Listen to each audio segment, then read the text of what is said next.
మరి దేవుడు కొంతమందిని ఎందుకు అధికంగా ఆశీర్వదిస్తున్నాడు, కొంతమందిని ఎందుకు పట్టించుకోవటం లేదు? కొంతమంది పిలిస్తే మాట్లాడుతున్నాడు, కొంతమంది మొత్తుకున్నా జవాబు ఇవ్వట్లేదు ఎందుకు? కొంతమంది ఏ చిన్న విషయం చేసినా, ఏ చిన్న కార్యం చేసినా వెంటనే స్పందించే దేవుడు, కొంతమంది ఎన్ని రకాల తిప్పలు పడినా వాళ్ళని లక్ష్య పెట్టట్లేదు ఎందుకు? మరి కొంతమందికి ఎందుకు జవాబు వస్తుంది, కొంతమందిని ఎందుకు అత్యధికంగా దేవుడు ఆశీర్వదించి వాడుకుంటున్నాడు, నన్ను ఎందుకు దేవుడు ఇలా పడేశాడు అని? కొంతమంది విశ్వాసులకు ఏ శ్రమ లేదు, నాకెందుకు ఈ శోధనలు, నాకెందుకు ఈ బాధలు? కొంతమంది విశ్వాసులకు అన్ని విజయాలే, మరి నాకెందుకు ఈ ఓటములు అని కొన్ని ధర్మ సందేహాలు విశ్వాసుల హృదయాల్లోకి వస్తాయి.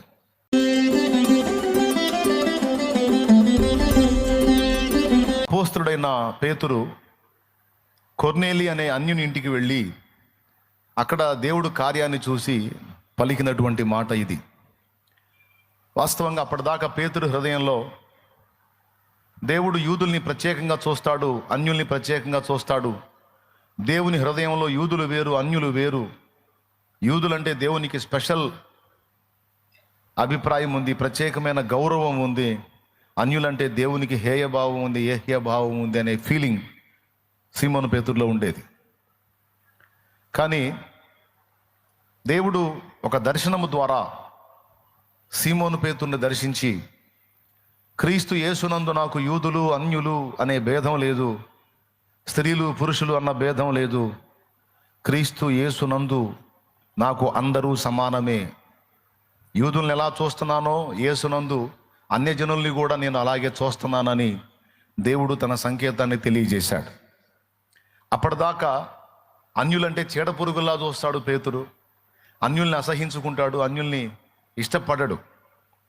అయితే దేవుడు కనువిప్పు కలిగించిన తర్వాత అన్యజనుల్ని దర్శించడానికి పేతురు వెళ్ళినటువంటి ఘట్టం అది.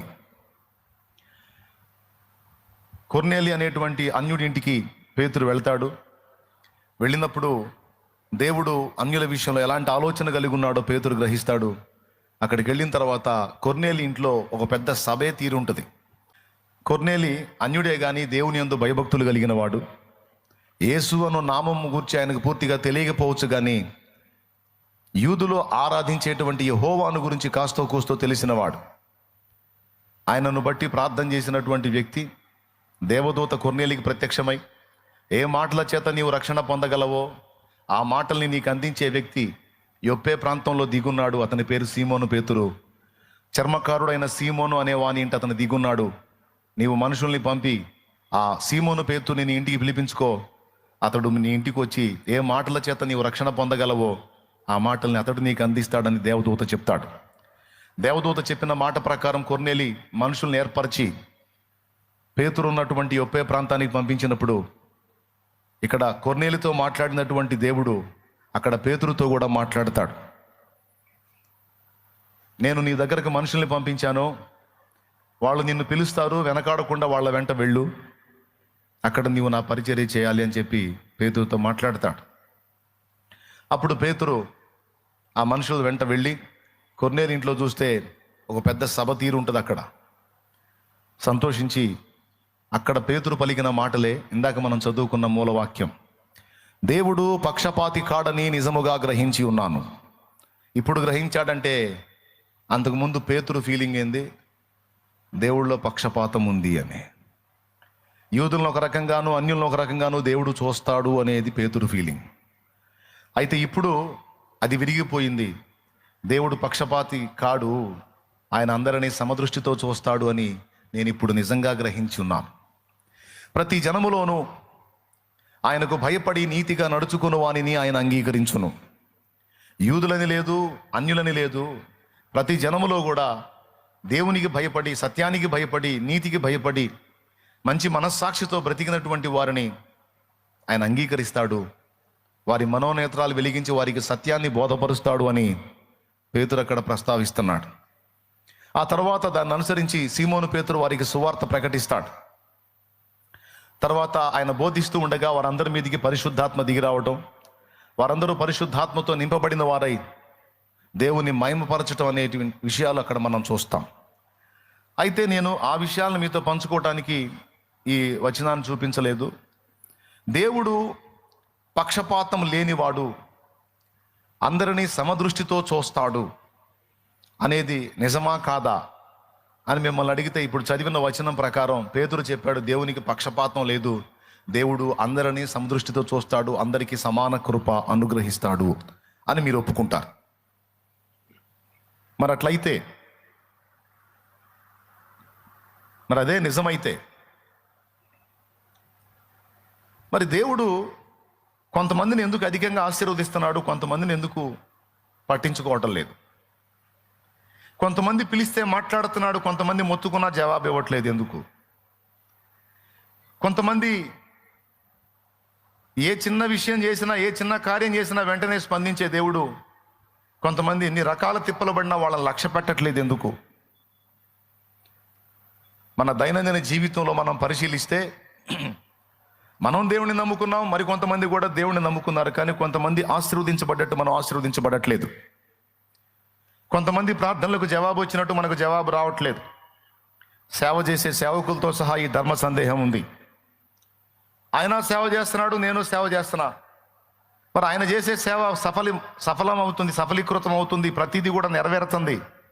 మరి నేను చేసే ఎందుకని నెరవేరట్లేదు? నేను ప్రార్థిస్తున్నా, నేను పవిత్రంగా ఉన్నా, నేను ప్రార్థన పరుడుగా ఉన్నా, నేను సత్యవాక్యాన్ని ప్రకటిస్తున్నా, నేను అన్నీ చేస్తున్నా, అతను చేసేవన్నీ నేను చేస్తున్నా, కానీ ఎందుకని నాకు జవాబు రావట్లేదు? మరి కొంతమందికి ఎందుకు జవాబు వస్తుంది, కొంతమందిని ఎందుకు అత్యధికంగా దేవుడు ఆశీర్వదించి వాడుకుంటున్నాడు, నన్ను ఎందుకు దేవుడు ఇలా పడేశాడు అని. కొంతమంది విశ్వాసులకు ఏ శ్రమ లేదు, నాకెందుకు ఈ శోధనలు, నాకెందుకు ఈ బాధలు. కొంతమంది విశ్వాసులకు అన్నీ విజయాలే, మరి నాకెందుకు ఈ ఓటములు అని కొన్ని ధర్మ సందేహాలు విశ్వాసుల హృదయాల్లోకి వస్తాయి. కొన్నిసార్లు డౌట్ వచ్చింది, దేవుడు పక్షపాతి కాడని అపోస్తల కార్యాలు ఉంది, కానీ కొంపదీసి దేవుడు పక్షపాతంగా ఉంటున్నాడా ఏంటి? ఎందుకని కొంతమందిని స్పెషల్గా ట్రీట్ చేస్తున్నాడు, నన్ను ఎందుకు పట్టించుకోవట్లేదు అని న్యాయంగా మనకి సందేహం రావటం తప్పు కాదు, వస్తుంది. ఇతరులతో మనల్ని పోల్చుకున్నప్పుడు, ఇతరులను చూసినప్పుడు. దేవుని వాక్యం చెప్పింది ఈ ఒక్క చోటే కాదు, ఇంకా అనేక చోట్ల రాయబడి ఉంది, దేవునికి పక్షపాతము లేదు, దేవునికి పక్షపాతం లేదు, పక్షపాతం లేదు, అందరినీ సమదృష్టితో చూస్తాడు అని.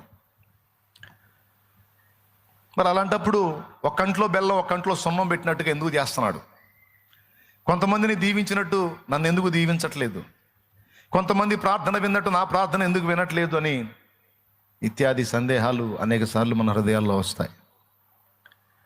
ఇక్కడ గమనించాల్సిన విషయం ఏంటంటే, దేవుడు పక్షపాతం లేని దేవుడు అనే మాట ఎంత నిజమో, కొన్నిసార్లు ఆయన కూడా కొంతమందిని ఒక రకంగా, కొంతమందిని మరో రకంగా చూసే అవకాశం ఉంది అన్నది కూడా అంతే నిజం. మళ్ళీ చెబుతున్నా, కొంతమందిని ఒక రకంగా, కొంతమందిని ఇంకొక రకంగా చూసే పని అయితే పక్షపాతం కలవాడనాలి. కానీ పక్షపాతం లేని దేవుడు అంటూనే మళ్ళీ ఒక పక్క కొంతమందిని ఒక రకంగా, కొంతమందిని ఇంకొక రకంగా చూసే అవకాశం ఉంది అని అంటున్నావు. ఇది స్వయం వైరుధ్యం కాదా, స్వయం ఖండన కాదా అని ఒకవేళ మీకు అనిపించవచ్చు. ఏమీ కాదు, రెండూ వాస్తవాలే. కొన్ని విషయాలలో దేవుడు అందరినీ సమదృష్టితో చూసినా, కొన్ని విషయాలలో దేవుడు ఖచ్చితంగా యోగ్యత అయోగ్యతలను పరిశీలిస్తాడు. మళ్ళీ చెప్తున్నా, కొన్ని విషయాలలో మానవుడికి కృప చూపేటప్పుడు, కొన్ని విషయాల్లో కృప చూపటానికి ఆయన యోగ్యత అయోగ్యతలను పట్టించుకోడు. కానీ కొన్ని విషయాలలో దేవుడు కృప చూపటానికి మన యోగ్యతలను దేవుడు పట్టించుకుంటాడు అని బైబిల్ చెప్తుంది. నిద్ర వచ్చిన వాళ్ళు గట్టిగా స్తోత్రం చెప్పండి. కళ్ళు తెరిచి చూస్తానే ఉన్నారు, గాలిలో అంటానండి. సరే, మెళకుతున్న వాళ్ళు చెప్పండి, ఇంకొకసారి చెప్పండి, జాగ్రత్తగా వినండి. చాలా దూరాల నుంచి కష్టపడి వచ్చారు, దేవుని మాటలు తీసుకొని వెళ్ళాలి. ఇంతకీ దేవుడు కొంతమందిని ఒక దృష్టితో, కొంతమందిని ఇంకొక దృష్టితో చూడటం ఏమిటి? ఒక ప్రశ్న. పక్షపాతం లేనివాడు అందరినీ సమానంగా చూడాలి, కానీ కాదు. కొన్ని విషయాలలో కృప చూపేటప్పుడు యోగ్యతాయోగ్యతలను పట్టించుకోకుండా అందరిని సమానముగా కృప చూపుతాడు. కానీ కొన్ని విషయాలలో దేవుడు ఖచ్చితంగా యోగ్యత అయోగ్యతలను పట్టించుకుంటాడు. ఆ ఒక్క మాట మీద మనం ధ్యానం ఉంచుదాం ఈరోజు. సరే, అందరికీ సమానమైన కృప దేని విషయంలో ఇస్తాడు అంటే, సార్వత్రికంగా దేవుడు అందరినీ లోకంలోంచి పిలిచాడు. యేసు ప్రభు శిలువ బలియాగం ఉంది చూసావా? అది ఇశ్రాయేలీలకో లేకపోతే ఒక వర్గానికో ఒక జాతికో ఒక జనాంగానికో కాదు. కలువరి శిలువలో యేసయ్య ప్రాణం పెట్టి బలియాగమై తన రక్తమును చిందించింది సకల జనుల కోసం. అందులో పక్షపాతం లేదు. అందరికీ ఆ రక్తము వర్తించేటట్టు అందరి కోసం ప్రాణం పెట్టాడు. ఓకే, అందరి కోసం సిలువను మోసాడు, అందరి కోసం సిలువకు కొట్టబడ్డాడు. ఒకటి. అలాగే పరిశుద్ధాత్మ అభిషేకం, పరిశుద్ధాత్మ వరమును కూడా కొందరికే కాదు అందరికీ అనుగ్రహించడానికి దేవునికి ఇష్టమై ఉంది. నమ్మి బాప్తిస్మం పొందిన అందరినీ రక్షించడం దేవుని చిత్తమై ఉంది. ఈ ప్రాముఖ్యమైన విషయాల్లో అందరికీ సమాన కృప అనుగ్రహించబడింది. లోకములో ఉన్న వాళ్ళందరికీ చెప్పండి, సర్వలోకమునకు వెళ్ళి సర్వ సృష్టికి సువార్త ప్రకటించండి, నమ్మి బాప్తిస్మం పొందు వాడు రక్షింపబడును, నమ్మని వానికి శిక్ష విధింపబడును అని సార్వత్రికంగా అందరికీ ప్రకటించమన్నాడు. లోకములో అందరికీ ప్రకటించబడింది. కొంతమంది మంచి మనస్సాక్షి కలిగి దేవుని సువార్తను విశ్వసించి లొంగి ఆయన పాదాల చెంతకు వచ్చారు. వాళ్ళు ఈ కులమా, ఆ మతమా, ఈ జాత, ఆ జనాంగమా, ఇశ్రాయేలా, బయటోళ్ళ, అన్యుల, గ్రీసు దేశస్తుల అన్న భేదం లేకుండా లోకములో ఉండి తన యొద్దకు వచ్చిన అందరికీ కూడా రక్షణ ప్రసాదించాడు యేసయ్య. ఈరోజు నీకు సువార్త అందింది, నువ్వు ఇక్కడ దాకా వచ్చావు. నీతో పాటు నీ సమాజంలో ప్రజలకు కూడా అందింది, కానీ వాళ్ళు పట్టించుకోవాలా. ఒకవేళ పట్టించుకొని వాళ్ళు కూడా వస్తే వాళ్ళకు కూడా నీకు ఇచ్చిన కృప ఇస్తాడు దేవుడు. మిగిలిన విషయాల్లో కూడా దేవుడు అందరినీ అన్ని విషయాల్లో సమానంగా దీవించాలనే కోరుకుంటాడు. పక్షపాతం లేదు. కానీ ఉన్న తేడా అంతా ఎక్కడుందో తెలుసా? మనలోనే ఉంది. మనలో కొంతమంది వ్యక్తులు కొన్ని రకాలుగా, కొంతమంది వ్యక్తులు కొన్ని రకాలుగా ఉండటం వల్ల దేవుడు ఒకవేళ కొంతమందిని ఒక రకంగా, కొంతమందిని ఇంకొక రకంగా ట్రీట్ చేస్తున్నాడేమో అని మనకు అనిపించింది. అది దేవుళ్ళో తేడా కాదు, అది వ్యక్తుల్లో తేడా. దేవునికి స్తోత్రం. ఎవరిలో తేడా? బాబు రక్షిస్తాను రండిరా అన్నాడు. నీ బోడి రక్షణ ఎవడకు కావాలని ఒకడు ఎగ్గొట్టి కూర్చుంటే అది దేవుడు తప్ప వాడి తప్ప? నోరున్న వాళ్ళందరూ చెప్పండి కొంచెం. రారా నాయనా, నీ పాపాలన్నీ గడిగేస్తాను, పుట్టింది మొదలుకొని ఇప్పటిదాకా జన్మ కర్మ పాపాలన్నీ కూడా నా రక్తంతో కడిగేస్తాను, క్రొత్త జన్మ అనుభవాన్ని నీకు ఇస్తాను రానాయనా అని దేవుడు పిలిస్తే, నీ బోర్డు రక్షణ ఎవడకు కావాలి పోవాయా అని ఒకడు తిరస్కరిస్తే ఆయన ఏం చేస్తాడు? కానీ ఆయన పిలుపుకు లోబడి పసిబిడ్డలా తగ్గించుకొని తను తాను దేవుని యొద్దకు నడిపించుకున్న వాడిని దేవుడు రక్షిస్తాడు. రేపు ఈ బ్యాచ్ మొత్తం దేవుని తీర్పులోకి వెళ్ళిన తర్వాత, దేవా ఒక కంట్లో బెల్లం పెట్టావు, ఒక కంట్లో సున్నం పెట్టావు నాయనా, వాళ్ళని నువ్వు రక్షించావు, నన్ను నువ్వు శిక్షకు అప్పగిస్తున్నావు, ఇది న్యాయమా అని అడిగితే దేవుడు అంటాడు, దీన్ని కూడా ఆపురా, ఆపు నాయన, ఆపాల, పర్లేదు నాయన, ఈ ఆపు నాయన, ఏకండ్రా వీటిని. ఎక్కడో చాగాం,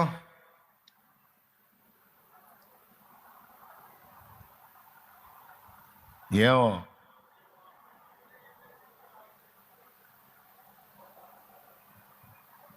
ఒక కంట్లో బెల్లం ఒక కంట్లో సున్నం పెడుతున్నావు నాయన నువ్వు, వాళ్ళనేమో నిత్య జీవానికి మమ్మల్ని నిత్య నరకాన్ని పంపిస్తావా అని దేవుడిని అడిగితే దేవుడు అంటాడు, ఏమంటాడు తెలుసా?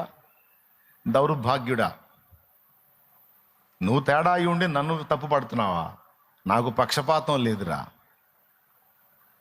నా పిలుపుకు విధేయత చూపిన వారందరినీ రక్షించడానికి నేను ఎల్లప్పుడూ సిద్ధం. ఒకవేళ ఇటు పక్కున్న వాళ్ళు మీలాగే నా పిలుపుకు లోబడకపోతే వాళ్ళకు కూడా మీ గతే పట్టేది. కానీ నేను పిలిచిన పిలుపుకి వాళ్ళు లోబడ్డారు గనక బతికిపోయారు. మిమ్మల్ని పిలిచినా మీరు లోబడలేదు గనక మీరు దరిద్రులై పాతాళానికి, నరకానికి వెళ్ళాల్సి వచ్చింది. ఇక్కడ తప్పు నాదా మీదా? మరి నన్ను అంటారేమిటి? తప్పు నాది కాదు, నేను పక్షపాతం లేనివాడిని. కాకపోతే నేను చెప్పిన చిన్న పనికి మీరు విధేయత చూపనప్పుడు మిమ్మల్ని ఎందుకు రక్షించాలి? పాపం చేశారా నేను అడగట్లా, ఎందుకు చేశారని అడగట్లా. కడిగేసుకోండి అన్నాగా, దానికోసం నా రక్తం కార్చాగా, ప్రాణం వల్ల పెట్టాగా, చిత్రవదన అనుభవించాగా, నీకు రక్షణ మార్గం ఇచ్చాగా, దాన్ని ఎందుకు నిర్లక్ష్యం చేశావు? అంత పొగరా? ఏం ఆట అనుకున్నావా? ఎందుకంత గర్వంగా వ్యవహరించావు? కాబట్టి ఇక్కడ నిర్లక్ష్యం చేసింది నీ తప్పు కానీ నా తప్పు కాదు అని దేవుడు తేల్చేస్తాడు. ఇదే విషయం అన్నిటికీ వర్తించిద్ది ప్రియులారా. ఇదే విషయం అన్నిటికీ వర్తించిద్ది, అన్ని సందర్భాలకి వర్తించిద్ది. మనందరం రక్షించబడ్డాము, మనం రక్షణ పొంది నిత్య జీవానికి వారసులమయ్యామంటే అది మన గొప్పతనమా, దేవుని కృప? పెద్దగా చెప్పండి. దేవుని కృపే కదా. అది మన గొప్పతనం ఏం లేదు. మన గొప్పతనం ఏదన్నా ఉందంటే ఆయన మారు మనసు పొందమన్నాడు, పొందాం. బాప్తీసం పొందమన్నాడు, పొందాం. ఇంకంత మించి మన స్పెషల్ ఏమీ లేదు. మనం ఏదో 7 అడుగులు పొడుగున్నామని మనల్ని ఏం రక్షించలేదు. మరి 3 అడుగులే ఉన్నాం, పాప ఇబ్బంది పడుతున్నామని ఏం రక్షించలేదు. చెప్పిన మాటకి విధేయత చూపాం, సమాన కృప దొరికింది. చెప్పిన మాట విశ్వసించాం, మనందరికీ సమాన కృప దొరికింది. ఈ కృప పొందటంలో భేదాలు ఏమీ లేవు, జస్ట్ విశ్వాసం. అందరికీ కృప దొరికింది. ఓకేనా? జస్ట్ విశ్వసించాం, కృప దొరికింది. ప్రతి విషయంలో ఇదే నీతి, ఇదే న్యాయం వర్తించింది ప్రియులారా. దీన్ని ఎప్పుడు మర్చిపోవద్దు, దృష్టిలో పెట్టుకోండి. ఇక్కడ ఒక విషయాన్ని మీకు గుర్తుకు చేస్తాను నేను. యెషయి కుమారులు 7, మొత్తం 8 మంది అని ఉందిలే. ఆ 8వ ఎక్కడికి పోయాడు తర్వాత సంగతి చూద్దాం. ఒక చోట 8 అని ఉంటుంది, ఒక చోట 7 అని ఉంటుంది. ఇప్పుడు మళ్ళీ దాని తవ్వకాలు జరిపితే మళ్ళీ టైం తీసుకుంటుంది, కాబట్టి దాని గురించి తర్వాత మాట్లాడదాం. 7 అనుకోండి. 7వ వాడు దావీదు, ముందు 6 పెద్దోళ్ళు ఉన్నారు. సమూయేలు కొమ్మును తైలముతో నింపుకొని యెషయి ఇంటికి వచ్చినప్పుడు దేవుడు యెషయి కుమారులని మొత్తాన్ని పక్కకు పంపిస్తాడు. ఫస్ట్ పెద్ద కుమారుడైన ఎలియాబును చూసి, అతని ఒడ్డు పొడుగు పర్సనాలిటీ చూసి, అబ్బా యెహోవా ఏర్పరచుకున్నవాడు ఇతడే అని తైలం పోయిపోతాడు. దేవుడు అంటాడు, ఆపై అతను నేను కోరుకోలేదు, పక్కకు నెట్టు, అతని ఎత్తును రూపమును లక్ష్య పెట్టొద్దు అంటాడు. పక్కకు బోరా బాబు అంటాడు. తర్వాత 2వ వాడిని, 3వ వాడిని, 4వ వాడిని, 5వ వాడిని, 6వ వాడిని మొత్తం పక్కకు పంపిస్తాడు. యెషయి, నీకున్న పిల్లలంతా వీళ్ళేనా, ఇంకెవరైనా ఉన్నారా అని అడుగుతాడు. ఇంకను కడసారి వాడు ఉన్నాడు కానీ వాడు చిన్నోడు, గొర్రెలుగా పంపించానంట. నీ కుమారులందరినీ నా ఎదుటికి రప్పించమన్నాను కదా, పిలిపించు, అతడు వచ్చిన దాకా నేను వెళ్ళలేను అంటాడు. అప్పుడు దావీదుని పిలిపిస్తాడు. దావీదు వస్తుండగానే, వాళ్ళంత దూరంలో ఉండగానే సమూయేలుతో దేవుడు మాట్లాడతాడు. అదిగో నా దాసుడు వస్తున్నాడు. దావీదు ఇంట్లో నీకు వచ్చినప్పుడు స్పష్టంగా దేవుడు చూపిస్తాడు, నేను కోరుకునే వాడితడే, ఆ కొమ్ములో ఉన్న తైలం అతని మీద పోయి అంటాడు. ఊరేము తుమ్మీము అంటారు వాటిని, వాటి ద్వారా తెలుసుకుంటున్నాడు ఆయన. అంటే మూవీలో అటు చూపించారు కానీ బైబిల్ అలా రాయలేదు. ఆ 6 సహోదరులు పక్కన ఉన్న అది వచ్చినవాడు దావీదు, అతని మీద తైలం పోస్తాడు సమూయేలు. ఇప్పుడు నా పాయింట్ ఏంటంటే, దేవుడు పక్షపాతం లేని దేవుడు కదా. దేవుడు అందరినీ సమాన భావంతో సమదృష్టితో చూస్తాడు అని మనం అనుకున్నాం కదా. 6 పక్కకు నెట్టి 7వ వాడికి ఎందుకని ప్రతిష్ట చేశాడు, 7వ వాడిని ఎందుకు అభిషేకం చేశాడు, 7వ వాడికి ఎందుకు అవకాశం ఇచ్చాడు? పక్షపాతం లేకపోతే అందరినీ సమదృష్టితో చూస్తే అందరినీ సమానంగా ప్రేమిస్తే ఎవరినైనా ఎన్నుకోవచ్చు. కానీ ఎందుకని దావీదునే కోరుకున్నాడు, మిగిలిన వాళ్ళు ఎందుకు కోరుకోలేదు? అంటే దావీదులో ఉన్న కొలత ఏదో మిగిలిన ఆరుగురిలో దేవునికి కనబడలా. దేవునికి స్తోత్రం కలుగును గాక. దావీదులో ఉన్న కొలత ఏదో ఉంది, అది మిగిలిన వాళ్ళలో కనబడలా. ఆ ప్రత్యేకమైన దానికోసమే దావీదును దేవుడు ఏర్పరచుకున్నాడు. దేవుని గురించి బైబిల్లో ఒక మాట ఉంది. రోమా పత్రిక 8వ అధ్యాయము 29వ వచనం ఇలా చెప్తుంది, చూడండి. తన కుమారుడు అనేక సహోదరులలో జ్యేష్ఠుడగునట్లు దేవుడెవరిని ముందు ఎరిగెనో, చూడండి, దేవుడు ఎవరిని ముందుగా ఎరిగెనో వారు తన కుమారునితో సారూప్యము గల వారొకటకు వారిని ముందుగా నిర్ణయించెను. ఎవరిని నిర్ణయించెనో, వారిని పిలిచెను. ఎవరిని పిలిచెనో వారిని నీతిమంతులుగా తీర్చెను. ఎవరిని నీతిమంతులుగా తీర్చెనో వారిని మహిమపరచెను. అది సంగతి. దేవుడు ఒక వ్యక్తిని మహిమపరచడానికి ముందు, ఒక వ్యక్తిని నిర్ణయించడానికి ముందు, ఒక వ్యక్తిని పిలవడానికి ముందు ఒక వ్యక్తిని దేవుడు ఎరిగి ఉంటాడు. అంటే ఏంటో తెలుసా? ముందు ఈ వ్యక్తి ఏంటి అనేది తెలుసుకుంటాడు దేవుడు. పెద్దోళ్ళు పాట పాడారు, అసలు మనల్ని ఎప్పుడు ఎరుగున్నాడు దేవుడు అంటే, ఇర్మియా గ్రంథంలో అంటాడు, తల్లి గర్భమందు నీవు పిండముగా రూపింపబడక మునుపే నిన్ను ఎరిగి తిని. మొదటి అధ్యాయంలోనే ఉంటుంది. తల్లి గర్భములో నీవు రూపింపబడక ముందే నిన్ను ఎరిగి తిని, తల్లి గర్భములో పిండముగా నువ్వు ఉన్నప్పుడే నా ప్రవక్తగా నిన్ను నియమించి తిని అనే మాట దేవుడు మాట్లాడతాడు. ఇర్మియా గ్రంథము 1వ అధ్యాయము 4వ వచనం. అది చదువు. యెహోవా వాక్కు నాకు ప్రత్యక్షమై ఇలాగు సెలవిచ్చెను, గర్భములో నేను నిన్ను రూపింపక మునుపే నిన్ను ఎరిగి తిని. అసలు నిన్ను తయారు చేయక ముందే నిన్ను ఎరిగి తిని, నీవు గర్భము నుండి బయలుపడక మునుపే నేను ఒక పిండముగా ఉన్నప్పుడే నిన్ను ప్రతిష్ఠించి తిని, జనములకు ప్రవక్తగా నిన్ను నియమించి తిని. అదేంటండి అసలు ఇర్మియా బుద్ధి అసలు ఏం తెలియనప్పుడే, ఆయన క్యారెక్టర్ కొలతలు ఏం తెలియనప్పుడే డిసైడ్ చేసేసాడంట. అంటే ఆయన డిసైడ్ చేశాడని ఇర్మియా అలా తయారయ్యాడా, లేకపోతే ఇర్మియా అలా తయారవుతాడని ముందే ఎరిగి అలా డిసైడ్ చేశాడా? ఇప్పుడు లోకంలో అన్యులు అంటారు, ఏం చేద్దామమ్మా నీ మొహాన అటు రాసుంది, ఏం చేద్దామయ్యా నీ మొహాన అటు రాసుంది, ఆడి మొహాన అటు రాసుంది, ఈడి మొహాన ఇటు రాసుంది అని అంత రాసుంది అంట. ఇప్పుడు బైబిల్ కూడా అదే చెప్తుందా? మన ముఖాన్ని రాసినట్టు మన బతుకు నడుస్తుందా? అట్లయితే మన ముఖాన్ని రాసిన ప్రకారం మన బ్రతుకు నడుస్తుంటే మన తప్పులు ఏమి ఉండవు. ఇక మనం అడ్డమైన పాపాలు చేయటం, ఏం చేద్దాం బ్రదరు, దేవుడు అట్లా రాశాడు అని చెప్పొచ్చు. అర్థమైందా మీకు? మనం గడ్డి తీసే పనులు చేయటం, ఏం చేద్దాం సిస్టర్, దేవుడు అట్లా రాశాడు నా ముఖాన అంటే కొట్టేయచ్చు. ఇక నడుస్తుందా అది? ఒకడొకడిని పొడిచి చంపేసి పోలీసు వాళ్ళు వచ్చి అడిగితే ఏం చేద్దాం సార్, వాడి ముఖాన్ని నా చేతిలో సావాలని రాసుంది, ఆయన చంపాలని నాకు రాసుంది, అందుకే అలా జరిగింది అంటే, నీ తోలు తీయాలని మాకు రాసుంది రారా అని తీసుకెళ్తారు. దేవునికి స్తోత్రం కలుగును గాక. హల్లెలూయా, పెద్దగా చెప్పండి.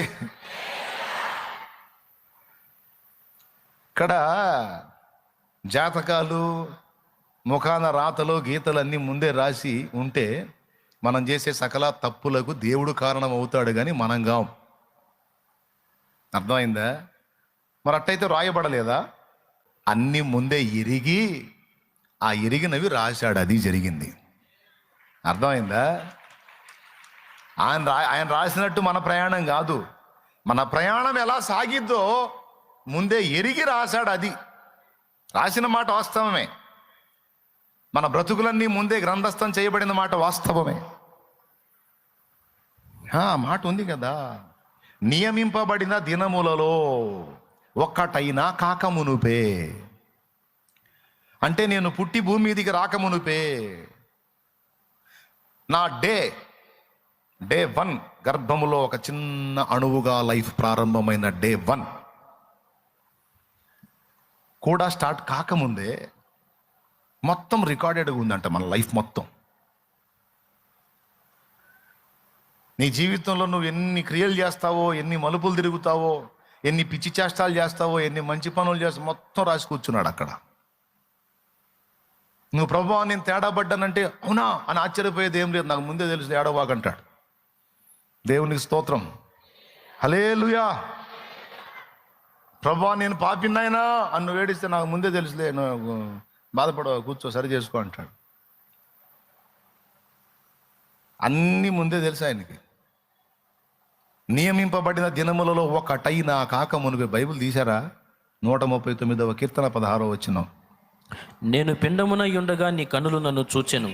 నియమింపబడిన దినములలో ఒకటైనా కాక మునుపే నా దినములన్నీ నీ గ్రంథములో లిఖితములాయెను. ఎందుకంటే మనకు తెలియదు, మన స్టార్టింగ్ మనకు తెలియదు, మన ముగింపు మనకు తెలియదు.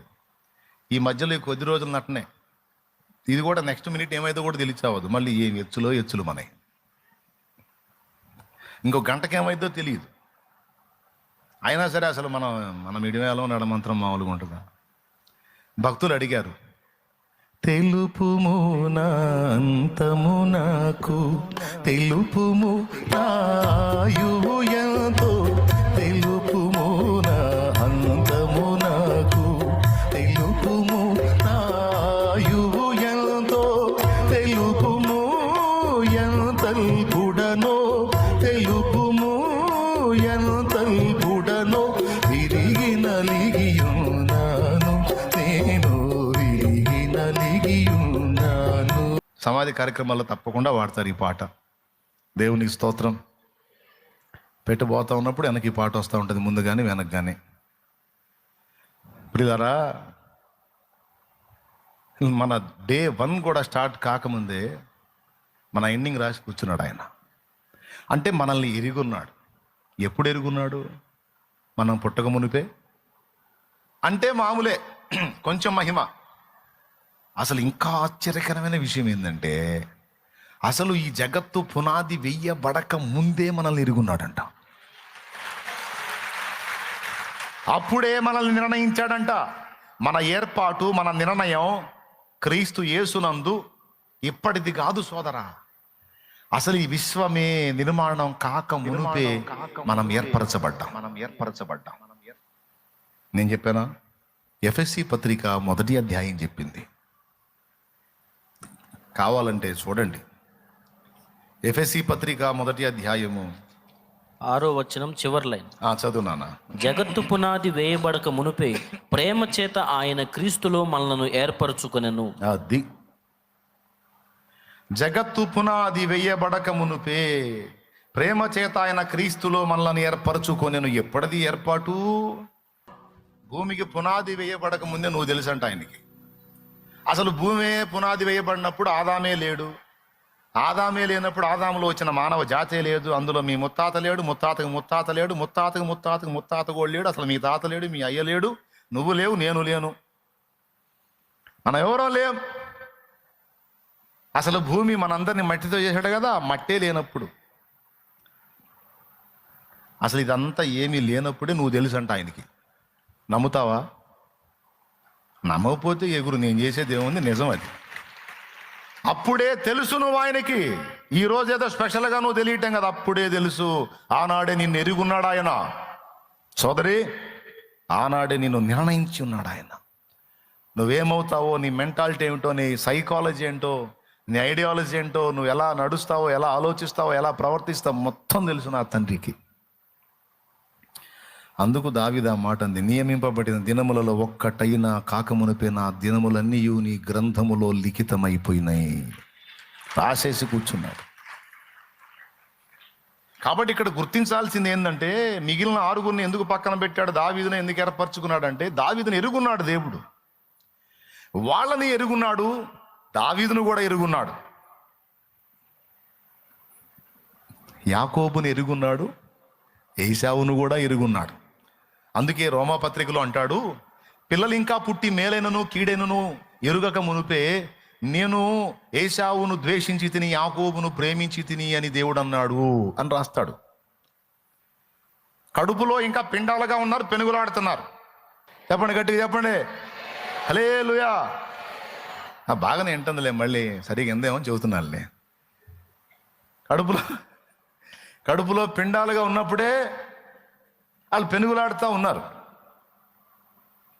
వాళ్ళ గర్భంలో ఉన్నప్పుడే దేవుడు అంటాడు, నేను పెద్దవాణిని ద్వేషించి తిని, చిన్నవాణిని ప్రేమించి తిని, యాకోబును ప్రేమించి తిని, ఏశావును ద్వేషించి తిని అంటాడు. ఏమయ్యా, వాళ్ళ బుద్ధులు ఇంకా పెద్దయి, వాళ్ళ బుద్ధులు బయటకు వచ్చిన తర్వాత కూడా అవి తెలుసుకుని కదా నువ్వు అలా మాట్లాడాలి అంటే అదే దేవుని గొప్పతనం. కడుపులో రూపింపబడక మునుపే మన గుణములన్నీ ఎరుగున్నవాడు ఆయన. ఏశావుని పెద్దవానిగా పుట్టించాడు. వానికి జ్యేష్ఠత్వం అంటే ఇంట్రెస్ట్ లేదు, అయినా సరే వానికి జ్యేష్ఠుడిగా వచ్చే అవకాశం ఇచ్చాడు. ఆయన ఎంత నీతిమంతుడో చూడండి. ఆసక్తి ఉన్నవాడికి, ఇష్టం ఉన్నవాడినేమో వెనక పుట్టించాడు, అదంటే ఇంట్రెస్ట్ లేనివాడినే ముందు పుట్టించాడు. జ్యేష్ఠత్వం అంటే ఇష్టం లేనివాడికి జ్యేష్ఠత్వ హక్కు వచ్చేటట్టు చేశాడు ఆ నీతిమంతుడు.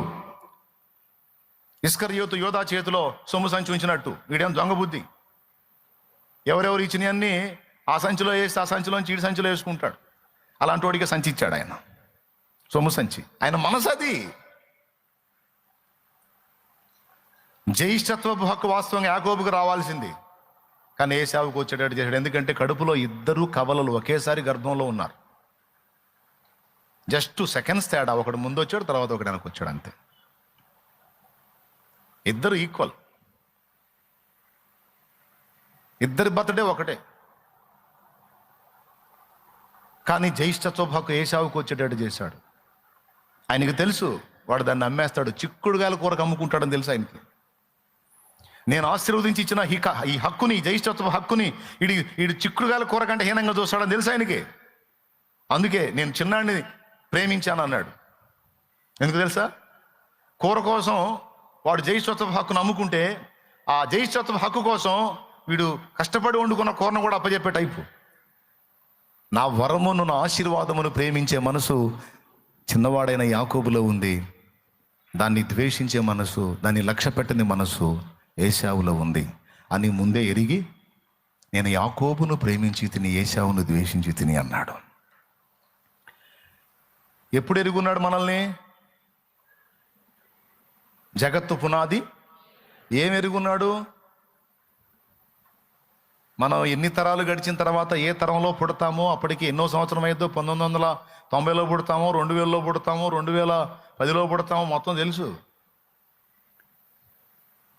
అసలు టోటల్ మన డేస్ ఎన్ని సంవత్సరాలు బతుకుతామో, ఈ ఇన్ని సంవత్సరాలు ఎన్ని మలుపులు తిరుగుతామో, ఎన్ని బాధలు పడతామో, ఎన్ని రోగాలు వస్తాయో, చివరికి ఏ రోగంతో పోతామో, చివరికి ఏ టైపులో పోతామో మొత్తం. సరే, ఇప్పుడు ఇవన్నీ ఎందుకు మాకు అంటున్నారా? ఏం లేదుగా. దేవుడు ఎవరిని ముందుగా ఎరిగేనో వారిని ముందుగా నిర్ణయించాను, ఎవరిని నిర్ణయించానో వారిని పిలిచాను, ఎవరిని పిలిచానో వారిని నీతిమంతులుగా తీర్చాను, ఎవరిని నీతిమంతులుగా తీర్చానో వారిని మహిమపరచెను. చివర్లో మహిమపరచుట అనేది ఉంటుంది. ఒక వ్యక్తిని దేవుడు మహిమపరచాలనుకున్నప్పుడు 4 విషయాలు ఉన్నాయి. మొదట ఆ వ్యక్తిని దేవుడు ఎరిగి ఉంటాడు, ఎరిగి నిర్ణయిస్తాడు. జ్యేష్ఠుడిగా ఏశావును పుట్టించిన దేవుడిచ్చిన జ్యేష్ఠత్వపు హక్కును ఎంత చీప్గా చూశాడంటే, ఆ జ్యేష్ఠత్వపు హక్కు యొక్క ఆశీర్వాదం కంటే చిక్కుడుగాయల కూరే బెస్ట్ అనుకున్నాడు. ఎంత దరిద్రం! అబ్రహాము, ఇస్సాకు, ఏశావుల దేవుడు అని చెప్పాలి, పాయే. ఏం చెప్పాడు?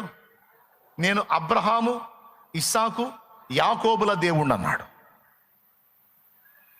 ఏ జనాంగాన్ని ఎంచుకోవాలి? వాస్తవంగా జ్యేష్ఠుడు ఏశావు జనాంగాన్ని ఎంచుకోవాలి. కానీ ఏశావుని, అతని జనాంగాన్ని పక్కకు నెట్టి యాకోబు వంశావళిని ఎంచుకున్నాడు దేవుడు. అందులోంచి రక్షకుడిని పుట్టించాడు. యాకోబులో నుండి నక్షత్రం ఉదయించును. వాస్తవంగా అది ఏశావులో నుంచి ఉదయించాల్సింది. చిక్కుడుగాయల కూర, ఈ చిక్కుడుగాయల కూర తగలయ్యా. అల్పమైనవి ప్రేమించి దేవుడిచ్చేటువంటి అద్భుతమైన కృపను నిర్లక్ష్యం చేసేటువంటి భ్రష్టులు ఈ సరుకంతా ఏశావు బ్యాచ్ అన్నమాట. ఇంటికాడ నుంచి బయలుదేరేటప్పుడు, మమ్మీ చర్చికి వెళ్తున్నా. సరే పాప, జాగ్రత్త అమ్మా. మా అమ్మ ఎంత భక్తురాలో. ఇంటికి వచ్చే దారిలో చెప్పింది, ఎక్కడ, ఏ చర్చి? తండ్రి సన్నిధి. అటుపక్క బైక్ పార్కింగ్ ఉండదు చూడు, దాని అవుట్ సైడ్ ఉంటాను, అక్కడికి రా.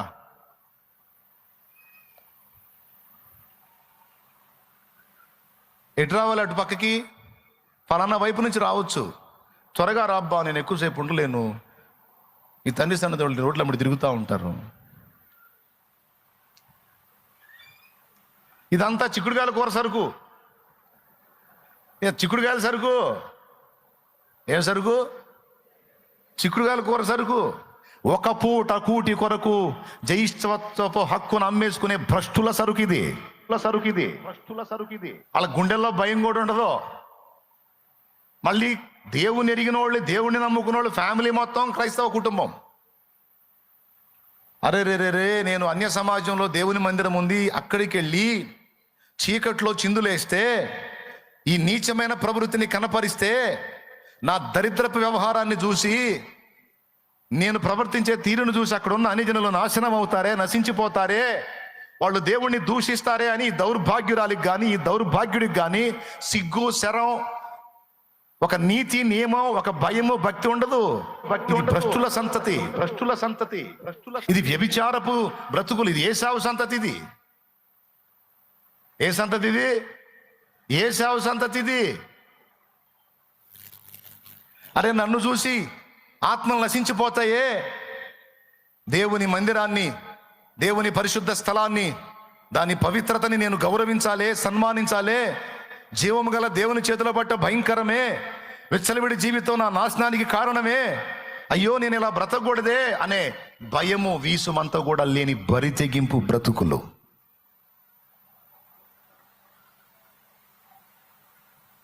ఏమందాం వీళ్ళనే? ఇది ఏ సరుకు? కామం కళ్ళ నిండిపోయి, కళ్ళ నిండా కామం ఎక్కువైపోయి, దేవుని మందిరంలో ఉన్నానా, దేవుని సన్నిధిలో ఉన్నానా అని కూడా లేకుండా మందిరంలో కూర్చొని చాటింగ్ చేసే సైతాన్లో నేను చూశాను. ఎక్కడుండి చేస్తావు నువ్వు చాటింగ్ సైతాన్? ఇంటికాడ చేసుకో, లేకపోతే నీకు దగ్గర దరిద్రపు స్థలాలు ఏవో శాపగ్రస్తమైనవి ఉంటాయి. పో, నీలాంటి శాపగ్రస్తుల కోసం. దేవుని సన్నిధి అన్న భయం లేదా లూసిఫర్?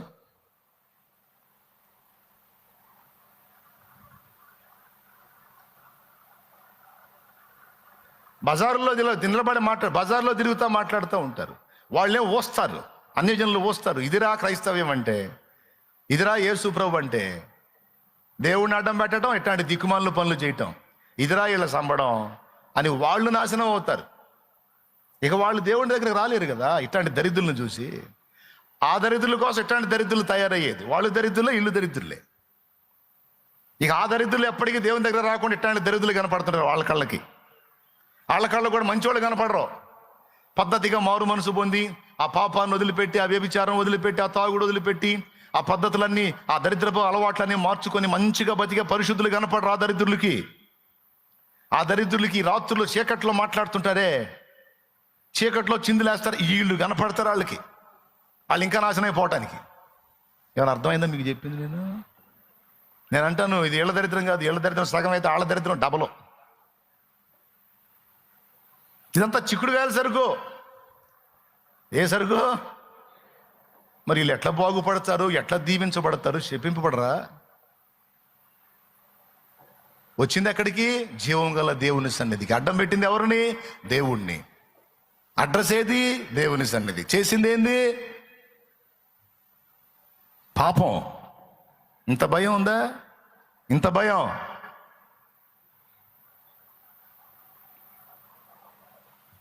వీళ్ళు ఎలా బాగుపడతారు, వీళ్ళు ఎలా దీవించబడతారు, వీళ్ళు ఎలా వర్ధిల్లుతారు? వీళ్ళకు ఉండదా కోటింగు? మనుషుల చేతుల్లో పడటం కాదు, జీవము గల దేవుని చేతుల్లో పడటం భయంకరము అని రాస్తుంది. గుండెలో ఒక భయం ఉండదు. నేను ఎక్కడున్నానో, ఏ ప్రదేశంలో ఉన్నానో, ఎలాంటి స్థలంలో ఉన్నానో, నేను ఎలా ఉండాలి, నా క్యారెక్టర్ ఎలా ఉండాలి, నా పవిత్రత ఎలా ఉండాలి, నా పరిశుద్ధత ఎలా ఉండాలి, నా ఆలోచన ఎలా ఉండాలి. ఒక పూట కూటి కొరకు, అల్పకాల పాప భోగాల కొరకు, క్షణికానందాల కొరకు, అల్పమైన తృప్తి కొరకు జ్యేష్ఠత్వపు హక్కును అమ్మేసుకున్న ఏశావు లాంటి భ్రష్ట సంతానం ఇది. ఈ జాతులందరినీ నేను అంటాను, ఇదంతా ఏశావు సంతతి అంటాను. యాకోబు అట్లా కాదు. యాకోబు తన కడుపు మార్చుకున్నాడు దైవ జ్యేష్ఠత్వపు హక్కు యొక్క ఆశీర్వాదం కొరకు. చాలాసేపు కష్టపడి వండుకున్నాడు. తినబోయేటప్పటికి పెద్దోడు వచ్చి అడిగాడు, మరి జ్యేష్ఠత్వపు హక్కుని ఇస్తానంటే నేను ఈ కూరని ఇస్తాను అన్నాడు. ఇచ్చేసా పోరా అన్నాడు. తీసుకున్నాడు, కూరని ఇచ్చేశాడు. ఒకడేమో హక్కును నమ్ముకొని కడుపు నింపుకుంటే, ఒకడు ఆ దేవుని హక్కుని పొందుకోవడానికి కడుపు మార్చుకున్నాడు. ఆకలిని చంపుకున్నాడు, ఆశలను చంపుకున్నాడు, కోరికలను చంపుకున్నాడు. కోరికల్ని, ఆశల్ని చంపుకొని దేవుని ఆశీర్వాదం నాకు చాలు, నాకు తరతరాల దీవెన, నాకు అది చాలు అనుకొని తృప్తి చెందాడు. కాకపోతే ఆ పూటకి ఆహారం లేదు, కడుపు మాడింది, పర్వాలేదు. జ్యేష్ఠత్వ హక్కు వచ్చింది, దేవుని దీవెన వచ్చింది. నా దేవుని నిమిత్తం, నా దేవుని దీవెనల నిమిత్తం నా కడుపు మాడినా పర్వాలేదు, నా ఆశలు చచ్చినా పర్వాలేదు, నా కోరికల్ని చంపుకున్నా పర్వాలేదు, నాకు ఆయన ఆశీర్వాదం కావాలి. అది యాకోబు గొప్పతనం. మరి దేవుడు పక్షపాతం లేనోడు, అది తిరుగులేని మాట. కానీ ఎందుకు చిన్నోడిని ప్రేమించాడు, పెద్దోడిని ద్వేషించాడంటే బుద్ధుల్ని బట్టి.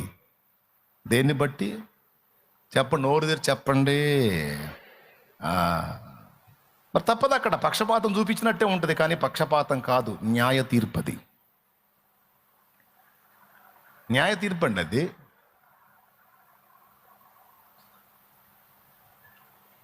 యవనస్తులంటగా ఉండి తోటి యవనస్తులు విచ్చలవిడిగా తిరుగుతున్న వాళ్ళని లక్ష్య పెట్టకుండా పరిశుద్ధ గ్రంథాన్ని పట్టుకొని, దేవుని వాక్యాన్ని పట్టుకొని, పవిత్రతను కాపాడుకుంటూ, నీతి ప్రవర్తనను కాపాడుకుంటూ, సత్ప్రవర్తనను కాపాడుకుంటూ, సాక్ష్యాన్ని కాపాడుకుంటూ, నా వలన నా దేవునికి మహిమే రావాలి కానీ అవమానం రాకూడదు, నేను యవనస్త్రాలకు ఎదుగుతున్నాను, ఒక సమయం వచ్చినప్పుడు నాకు భాగస్వామిని దేవుడే ఇస్తాడు, అంతవరకు నేను జారత్వానికి లోబడకూడదు, విచ్చలవిడి లైంగిక పాపాలకు నేను వెళ్ళకూడదు, ఘోరమైన క్రియలకు నేను దిగజారకూడదు, నా తల్లిదండ్రులకు దుఃఖం కలిగించకూడదు, నా దేవునికి అవమానం తేకూడదు, నా పవిత్రతను కాపాడుకోవాలి, నేను పరిశుద్ధంగా బ్రతకాలి, నా దేవునికి ఇష్టం, నా దేవునికి ఇష్టం, నా దేవునికి ఇష్టం, నేను అలాగే జీవిస్తాను అని తీర్మానించుకున్న నీతిమంతురాళ్ళు దేవునికి తెలుసు.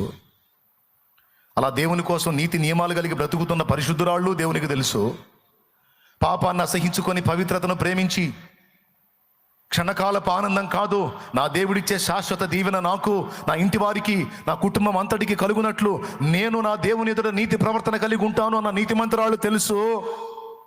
అల్పమైన వాటికి ప్రలోభించి క్షణికమైన వాటికి లోబడి తమను తాము అప్పగించుకునే హేయమైనటువంటి మనస్తత్వం కలిగిన వ్యక్తులు తెలుసు. ఇందులో మీరు ఏ జాబితాకి చెందినవారో ఒక్కసారి మిమ్మల్ని మీరే పరీక్షించుకోండి. పురుషులు, స్త్రీలు అందరూ, నాతో సహా అందరం పరిశీలించుకోవాలి. మన బుద్ధులు ఎలాగున్నావో మనం పరిశీలించుకోవాలి. దేవుని దగ్గరకు వచ్చాం, నమ్మాం, రక్షణ పొందాం, వెంబడిస్తున్నామంటే కాదండి. మన ప్రవర్తన అంతటిని కూడా ఆయన వడగడతాడు. తెలుసా మీకు? నేను నా కుమారుణ్ణి ప్రేమించి తిని, యాకోబును ప్రేమించి తిని అన్నాడు. ఆ ఒక్క మాట పుట్టకముందే అన్నాడా? కానీ పుట్టిన తర్వాత యాకోబు తన చిత్తం నెరవేర్చుకుంటూ ప్రయాణం చేసిన యాకోబును వదలలేదండి. వదల్లా, నీడలాగా వెంటాడాడు. అడుగడుగునా మోసం జరగబోయింది యాకోబుకి, అడ్డుపడ్డాడు.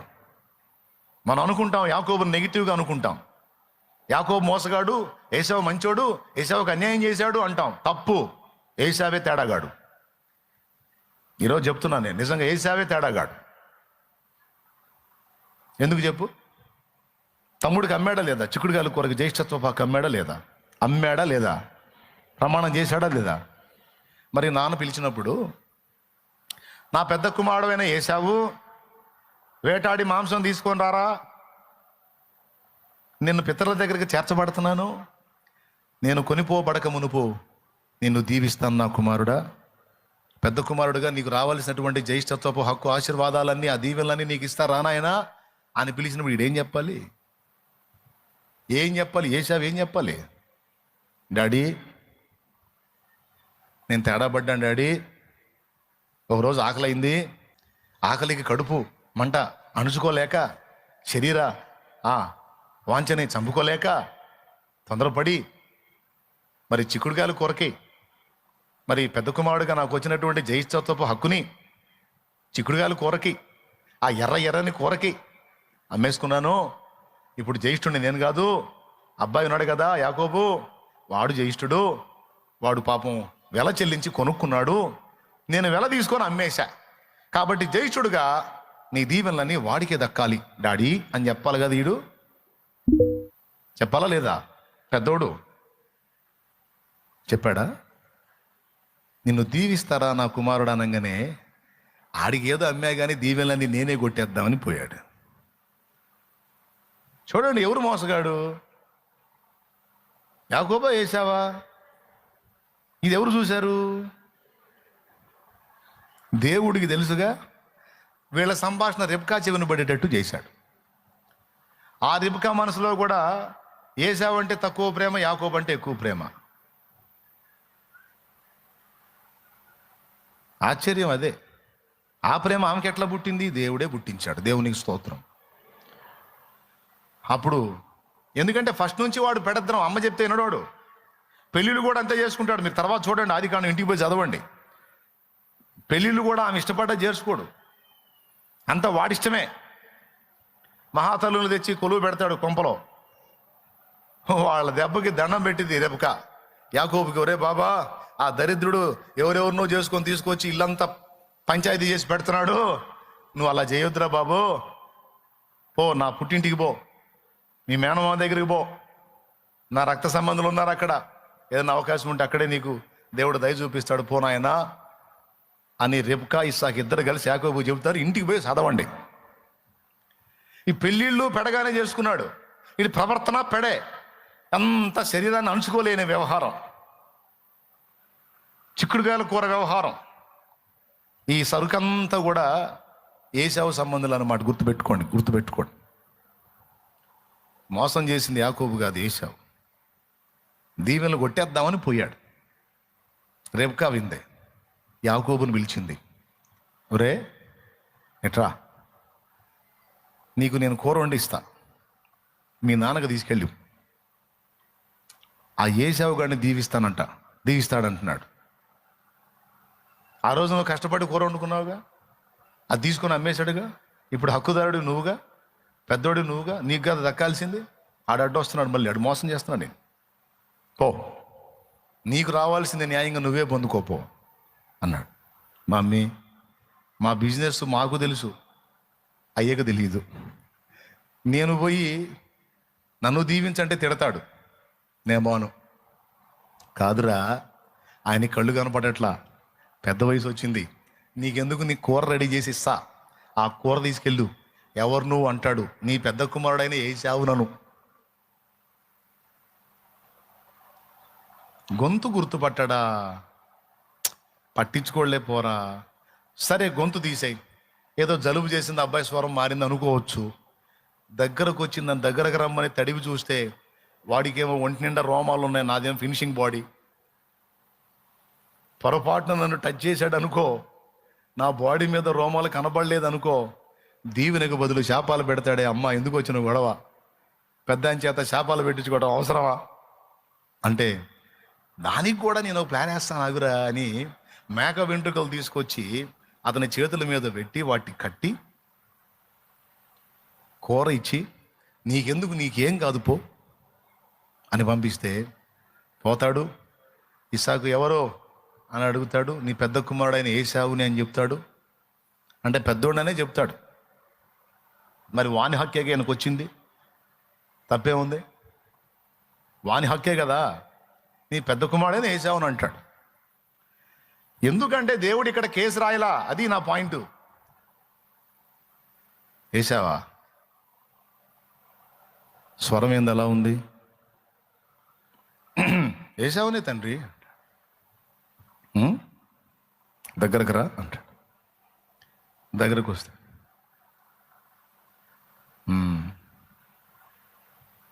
స్వరం యాకోబు స్వరమే కానీ చేతులు ఏశావువే. స్వరం చూస్తే యాకోబు లాగుంది, చేతులు చూస్తే ఏశావు లాంటివి ఉన్నాయి.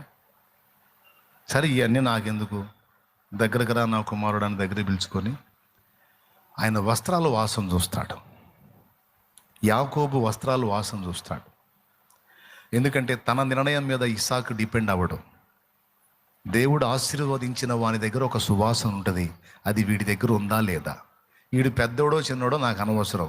యెహోవా ఆశీర్వాదపు సువాసన వీనికుందా లేదా అది చూసి నేను డిసైడ్ చేస్తాను. అని దగ్గరికి పిలిచి స్మెల్ చూస్తాడు. చూసి ఇదిగో నా కుమారుని సువాసన, యెహోవా ఆశీర్వదించిన చేని సువాసన వలె ఉన్నది. యెహోవా ఆశీర్వదించిన చేని సువాసన వలె ఉన్నది. ఇదిగో వీడు ఆశీర్వదించబడిన వాడే, దేవుని ఆమోదం పొందిన వాడే అని తృప్తిగా దీవెనలన్నీ ఇస్తాడు. ఇప్పుడు చెప్పండి మీరు, తర్వాత యాకోబు జంపు ఆ దీవెనలన్నీ పొందుకుంటాడు, వెళ్ళిపోతాడు. తర్వాత ఏశావు వస్తాడు. తండ్రి ఇదిగో లే, ఆహారం తీసుకొచ్చాను, లేచి తిని నన్ను ఆశీర్వదించు అంటే ఆయన ఉలిక్కి పడతాడు. ఎవరది? ఎవరు? నేను తండ్రి, నీ పెద్ద కుమారుడైన ఏశావుని అంటాడు. మరి ఇందాక వచ్చింది ఎవరు? ఇందాక ఎవరు వచ్చారు? ఇందాక వచ్చిన వాడిని నేను నిజముగా దీవించి తినే, వాడు దీవించబడిన వాడే అంటాడు. నేను ఇప్పుడే వచ్చాను తండ్రి, ఇందాక వచ్చినాడు ఎవరు? ఆహా, వాని పేరు వానికి తగినదేరా. ఎవరు వస్తారా? యాకోబు వచ్చాడు. నేనే వేసావనని చెప్పి నీకు రావాల్సిన దీవెనలన్నీ కొట్టేశాడు. నిజముగా నేను వానిని దీవించి తిని, వాడు దీవించబడిన వాడే అంటాడు. ఇదేవిడి తండ్రి, నా కోసం ఒక్క దీవెన కూడా లేదా అంటే ఇంకా లేదంటాడు. నీ తండ్రి, నీ తల్లి కుమారులు నీకు దాసులవుతారు అన్నాను రా, నీ సంతతి యాకోబు సంతతికి దాసులు అవుతారు నాయన అని అక్కడన్నీ చెప్తాడు. ప్రిలారా, బుద్ధులనెరిగి దేవుడు తన కార్యాలు జరిగిస్తాడు. ఇక్కడ మనిషి దోషమే తప్ప నా దేవునిలో ఎప్పుడు పక్షపాతం ఉండదు.